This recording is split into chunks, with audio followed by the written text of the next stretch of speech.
we're going to do a fun lavalier thing where I hold it to my mouth. So, all right. First of all, I want to thank everyone for coming out. I know this semester is coming to a close and everyone is super busy right now. So I appreciate you guys taking time out of your schedule to come here. Before we get started, I do want to give a photosensitive epilepsy warning. This film uses a lot of flashing lights throughout the film. And as such, I can't really isolate a specific scene. So if that's something that you're concerned about, you have the information, make the decisions that are best for you. But yeah, we're going to go ahead and get started because tonight's film is kind of long. I wanted to go have some time left over for questions. So I'm very excited to present Lana and Lilly Wachowski's 2008 film Speed Racer, which for context is the first film released after finishing the Matrix films. So sort of a very intense shift from those films. If you've seen the Matrix films, they're very locked into this industrial goth aesthetic that Speed Racer is a complete break from, being an adaptation of the 60s anime. So it is also, upon release, it was an utter commercial and critical disaster.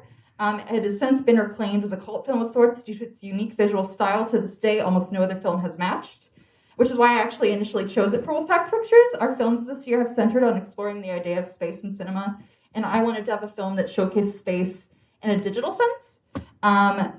Oftentimes in the current landscape of film production, most films are taking place entirely on green screens where there is no physical space actually present. So it's important to consider what effect that has on the audience and what it means in the context of how we engage with cinema as a medium. I'm going to give a little context for the VFX stuff. I'm sorry if this gets boring. I love VFX and camera stuff, so I tried to pare it down. I initially had a page of notes on lenses, and I'm like, no one cares about this, Aasta, please. But basically, Speed Racer pioneered this technique called bubble photography, where using what is officially called QuickTime virtual reality, they basically took a bunch of pictures of real-life locations and created a sort of a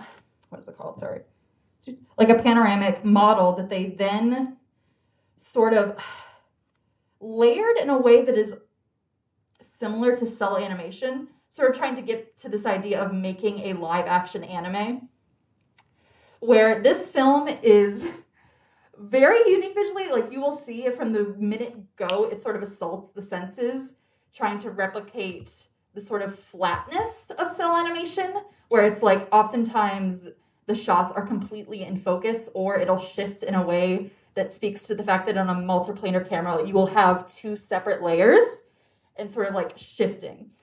It's hard to describe, but immediately recognizable, as you will see.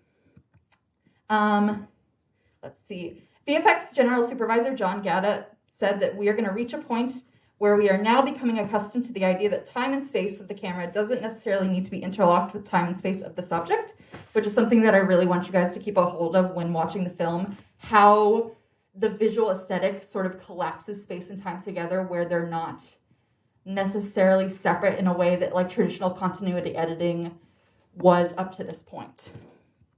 Well, and we will see if this... Oh, it did work. I'm not going to read this all because it's a kind of long quote, but the Wachowskis are very famously camera shy. And this is one of the few interviews they've done on Speed Racer, and it has a couple of really important ideas that I think are useful going forward. So I'm going to start here. Lana Wachowski says that the idea of the whole discussion... Sorry, I'm trying to figure out where I want to start. Okay, there we go. Lana Wachowski says that we make things in computers. We don't need all these sort of primitive aesthetics, that we are slaves to the camera because we don't rely on cameras anymore to make the image. So we can do whatever we want in terms of focal claims or in terms of what is even the grain of the focusness, what is the lens flares, and all these things can be redesigned to an aesthetic choice instead of connected to just what the technology can produce. And then we talked about all this. We had this moment that we were talking about cubism and the way that cubism offers this construct of art based on the imagination of perspective. And we're like, wow, we could make the first cubist film because we could do the edits that have the back of someone's head and the front of their face on the screen at the same time, which is something that you see in Speed Racer.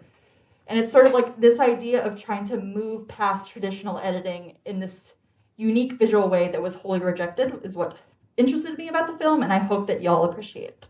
So we're going to go ahead and get started.